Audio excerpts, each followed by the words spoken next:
నాటుకోడండి. దీన్ని పసుపు పూసి నీట్గా కాలుస్తారు. అందువల్ల స్కిన్ తీయాల్సిన అవసరం లేదు. స్కిన్ మంచి టేస్ట్ అండి.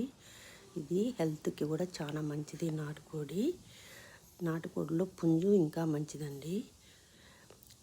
దీన్ని ఒక టమాటో, 3 ఎర్రగడ్డలు, మసాలా, లవంగాలు, ఎర్రగడ్డలు అండి. నేను మసాలా చాలా తక్కువ వేస్తాను, ఎక్కువ వేయను. ఎందుకంటే మసాలా ఎక్కువ వేస్తే ఎగుటుగా ఉంటుంది. అందుకే తక్కువ మసాలా వేసి చేస్తాను. టేస్ట్ కోసము కుక్కర్లోనే చేస్తాను.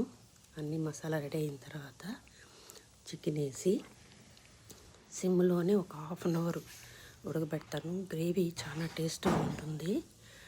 అందుకని అలా స్లో ప్రాసెస్ చేస్తే టేస్ట్ చాలా బాగా వస్తుంది. గ్రేవీ కూడా చాలా బాగుంటుంది.